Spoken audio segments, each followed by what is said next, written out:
আসসালামু আলাইকুম রহমতুল্লাহি ওবরকাতুহু।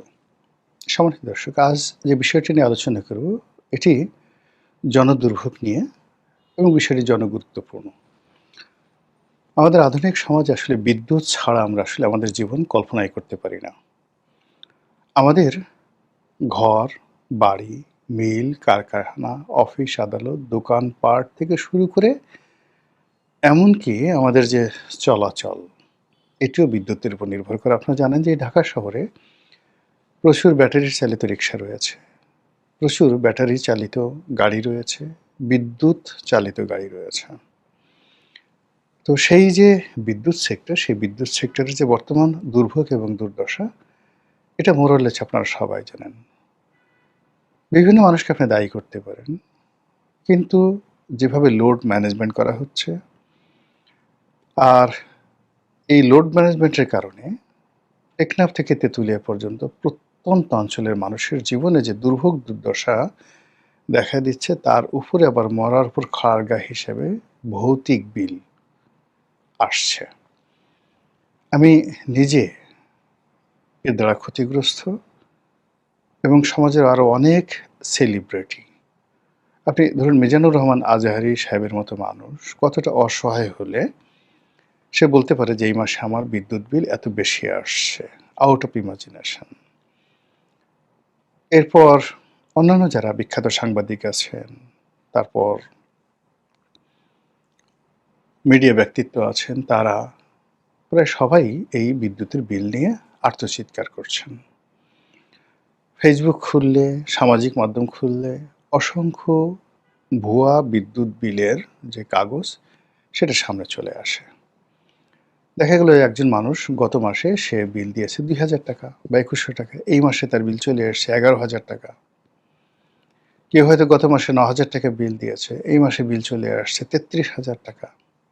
এইরকম একটা দুটো নয়, হাজার হাজার নয়, লাখ লাখ মানুষ প্রতারিত হচ্ছে, দুর্ভোগ দুর্দশার শিকার হচ্ছে এবং এই বিষয়গুলো সমাধানের জন্য তারা বিদ্যুৎ অফিসে যাচ্ছে। যাদের লোকজন আছে, কানেকশন আছে, তারা হয়তো খুব সহজে এগুলো সমাধান করে আসতে পারছে।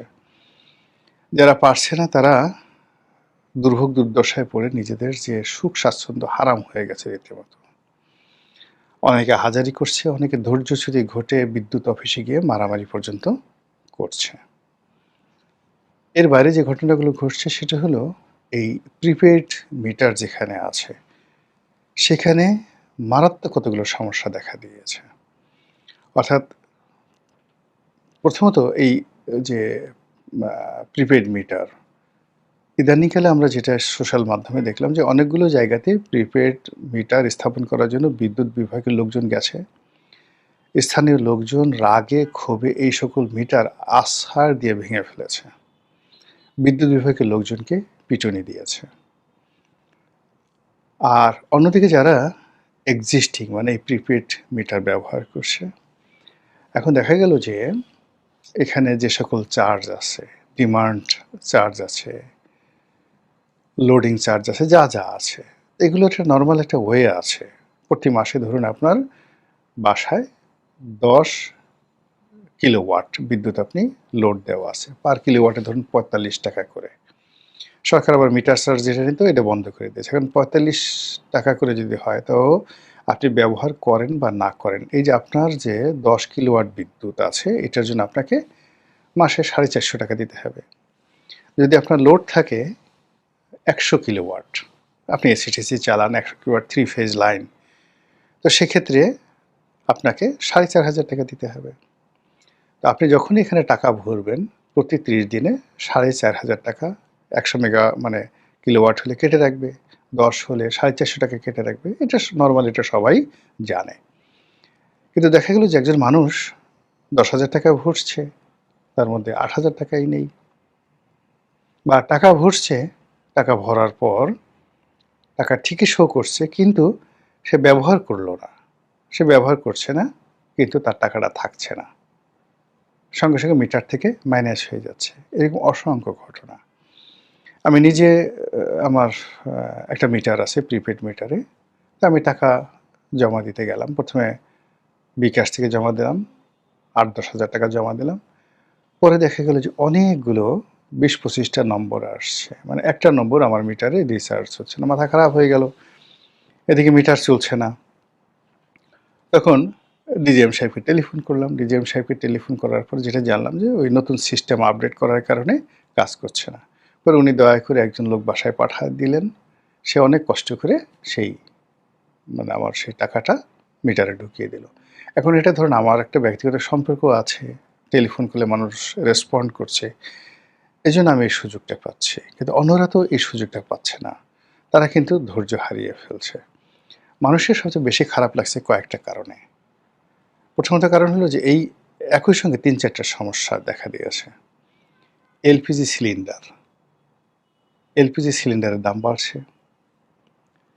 তারপরে ওই যে সিএনজি যে ফিলিং স্টেশনগুলো, সেখানে গ্যাস নেই। এবং একই সঙ্গে বিদ্যুৎ বিভ্রাট। মানে গ্রামের একটা বেশিরভাগ অংশে সেখানে লোডশেডিং হচ্ছে। আচ্ছা, যখন আপনার লোডশেডিং হবে সেটা প্রিপেড মিটার হোক বা পোস্টপেড মিটার হোক, আপনি যতটুকু ইউজ করবেন ততটুকু অনুযায়ী তো আপনি বিল দিবেন। কিন্তু দেখা গেল যে মাসের মধ্যে আপনার মোর দ্যান 20 ডেজ আপনি যদি হিসাব করেন আপনার বিদ্যুৎ ছিল না। ১০ দিন বিদ্যুৎ ছিল। কিন্তু যে মাসে মাত্র আপনি ১০ দিন ব্যবহার করলেন, এর আগে যখন আপনি ৩০ দিন ব্যবহার করেছেন, ৩০ দিন ব্যবহার করার পরে ধরুন আপনার বিল আসছে ৳২,০০০। আর আপনি ব্যবহার করেছেন ১০ দিন মানে ২০ দিনই আপনার লোডশেডিং চলেছে। কিন্তু বিল এসে গেল ৳৯,০০০। ঠিক ওই সময়টাতে একজন যিনি ভোক্তা বা বাড়ির মালিক বা যিনি এক মিটারের মালিক, ভুক্তভোগী, আপনি তার এবং তার পরিবারের উপর কি মানসিক প্রেশারটা পড়ে এই বিদ্যুতের কারণে। এবং এই জিনিসগুলো হয় কি একই সঙ্গে অনেকগুলো সমস্যা মানে কম্প্যাক্ট হয়ে গেছে, মিশে গেছে। যেমন ধরুন যদি মানুষের অর্থনৈতিক অবস্থা ভালো থাকতো, ব্যবসা-বাণিজ্য চলতো, টাকা আসছে, বিদেশ থেকে টাকা আসছে, আয় রোজগার হচ্ছে, মাসে ৳২,০০,০০০ ইনকাম করছি, বিদ্যুৎ বিভাগ যদি ৳৫,০০০ বেশি নেয় ওটা গায়ে লাগে না। এখন আমার আয় নেই, রোজগার নেই, ব্যবসা বন্ধ। যারা ভাড়া থাকছি, ভাড়া দিতে পারছি না। যারা বাড়িওয়ালা তারা ভাড়া পাচ্ছেন না। যারা দোকানদার, দোকানে বেচা বিক্রি নেই, স্টাফদের বেতন দিতে পারছেন না। সব মিলিয়ে যখন অর্থনৈতিক অবস্থা ত্রাহি, ঠিক সেই সময়টাতে দুপুর হয়ে গেছে, বিদ্যুৎ নেই। দুপুরে খাবেন, আপনার গ্যাস নেই, চুলায় গ্যাস নেই। বাজারে যাবেন, পকেটে টাকা নেই। রাস্তায় নামবেন, সিকিউরিটি নেই, মারামারি হচ্ছে, রাস্তা বন্ধ। আসার সময় ছিনতাইকারীর কবলে পড়ে গেলেন। এভাবে এই যে জনপদ, এই জনপদ যেভাবে মানুষের জন্য দুর্বিষহ হয়ে পড়ছে, যেখানে মানুষের জীবনকে অনিশ্চিত করে দিচ্ছে, যেখানে প্রতিটি পরিবারে রীতিমতো হাহাকার, হাপিত্যের শুরু হয়েছে। এই হাপিত্যেসের সঙ্গে এই বিদ্যুতের বিভ্রাট, সিএনজি, এলএনজির মূল্যবৃদ্ধি, তার সঙ্গে সঙ্গে সেগুলো পাওয়া যাচ্ছে না। কর্মসংস্থান নেই, আইনশৃঙ্খলার অবনতি। আর কোনো রাজনৈতিক যে গোল, সেই গোল নেই। প্রতিদিনই দুঃসংবাদ বিভিন্ন সেক্টর থেকে আসছে। এর ফলে কি হলো না, যে যার জায়গা থেকে মানুষ ভেঙে পড়ছে। ভিতর থেকে স্বপ্রণোদিত হয়ে একটা কাজ করবে দেশের জন্য, নিজের জন্য, সরকারের জন্য। এরকম উদ্দীপনা তৈরি হচ্ছে না। সরকারকে ট্যাক্স দিবে, নিজের পরিবারকে ভরণ-পোষণ করবে। এটা না হয়ে একটা ফ্রাস্ট্রেশন, যেটাকে বলা হয় ন্যাশনাল ফ্রাস্ট্রেশন, জাতীয় হতাশা, এটা ছড়িয়ে পড়েছে। সব ক্ষেত্রে মানুষ ধৈর্যহারা হয়ে পড়েছে। হযরত আলী রাদিয়াল্লাহু তাআলা আনহুর একটা বিখ্যাত কথা আছে। তিনি বলেছেন যে একটা রাষ্ট্র বা একটা দেশ, একটা জাতি রসাতলে গেছে কখন বুঝবে যে এই রাষ্ট্রটি, দেশটি রসাতলে গেছে? তার প্রথম হলো যে দরিদ্র যারা মানুষ তারা ধৈর্যহারা হয়ে গেছে। আপনারা জানেন যে দরিদ্রদেরকে আল্লাহ একটা অসম্ভব নিয়ামত দান করেন। তারা আলহামদুলিল্লাহ আলা কুল্লি হাল, সর্বাবস্থায় বলে যে আমি ভালো আছি। পেটে ক্ষুধা, জিজ্ঞেস করলে একগাল হাসি দিয়ে বলবে, "আল্লাহ ভালো রাখছে, আলহামদুলিল্লাহ।" এই যে তার এই গুণাবলীটা যেটা ঈশ্বর প্রদত্ত, আল্লাহ প্রদত্ত, সেই গুণাবলীটা যখন তার ভিতর থেকে চলে যায় এবং সে যখন অধৈর্য হয়ে যায়, গালাগাল করে, খিস্তি-খেউড় করে, মারতে চায়, অস্থিরতা দেখায়, মেজাজ গরম দেখায়, বেয়াদবি করে, ইট মিনস রাষ্ট্রটা রসাতলে গেছে। দ্বিতীয় যে বক্তব্য হযরত আলী রাদিয়াল্লাহু তাআলা আনহু-এর, সেটি হলো ধনীরা কৃপণ হয়ে যায়। আমাদের ধনীরা এখন কি পরিমাণ কৃপণ হচ্ছে দেখেন, আপনি এখন কোনো ধনী খুঁজে পাবেন না। এই অল্প সময়ের মধ্যে গত ৬ মাসের মধ্যে গিয়ে দেখেন, আমাদের এই দেশের যারা টাকা পাচারকারী, তারা টাকা পাচার করে সুইস ব্যাংক ভরে ফেলেছে।